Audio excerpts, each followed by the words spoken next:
Everyone. Hello everyone. My name is Salsa Billa, and today I will explain to you guys about formal and informal English in grammar for EAP. And before that, I will share to you guys the PPT for the our materials today. Okay, why? Um, yeah. All right. And this topic is actually very important for us as university student because in academic English, it is not enough to be grammatically correct. We also need to be appropriate. And sometimes our grammar is correct, right? But the style of language is not suitable for academic purposes. So, why do we need to learn about formal and informal English? In academic writing, we are expected to communicate ideas clearly and professionally, right? However, many students still use expression that sounds too casual or conversational. Padahal struktur kalimatnya tuh udah agak bener gitu, tapi kesannya terlalu santai. Nah, that is why grammar for EAP focuses not only on grammar rules, but also on how grammar is used in academic context. Now, let's start with formal English. Formal English is the type of English that we use in academic and official situation. And for example, when we write essays, academic papers, journal articles, theses, or research papers, we are required to use formal English. Formal English is also commonly used in academic presentations because it helps us present ideas in a clear and structured way. And the main purpose of formal English is to make our writing or speech sounds clear, objective, and professional.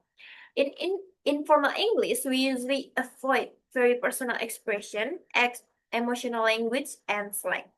Jadi kita fokusnya tuh ke idenya gitu, bukan ke perasaan penulisnya. And now let's move to informal English. Informal English is the type of English that we use in everyday communication. For example, in conversation with friends, chat messages, social media caption, or personal storytelling. The main goal of informal English uh is to sound friendly, natural, and relaxed. And in in informal English, we often use contraction, right? Casual vocabulary and sometimes incomplete sentence. And this is completely acceptable in daily communication, but not in academic writing. And then let's look at concrete example, informal sentence. A lot of students don't understand this topic. Grammatically, this sentence is correct, right? However, in academic writing, this sentence sounds too informal. And this is the formal version will be many students do not fully understand this topic. Sorry, guys.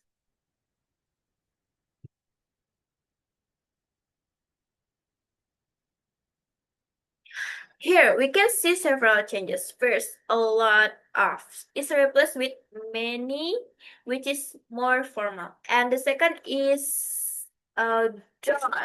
Done becomes to not because contractions are usually avoided in writing. The small changes make the sentence more suitable for grammar for example, right? And then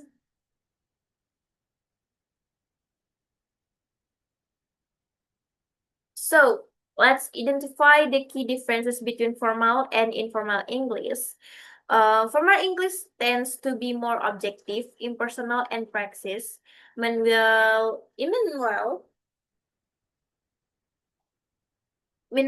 informal English is more personal, casual, and conversational. In academic context, formal English help readers focus on the content, not on the writer. This distinction is important because academic writing aims to present knowledge, argument, and evidence in a natural way. Makanya tuh bahasanya tuh harus netral, guys, gitu. And one common mistake in grammar for EAP is using informal expression in academic writing. For example, students may use casual phrases or contribution without realizing that this expression reduces academic tone. This is not a grammar error, but a style error. So in EAP, we need to pay attention not only to grammar accuracy, but also to language appropriateness. This awareness help us produce better academic writing. So, to summarize today's lesson, formal English is used in academic contexts such as essays, academic writing, journal article, thesis, research papers, and academic presentation.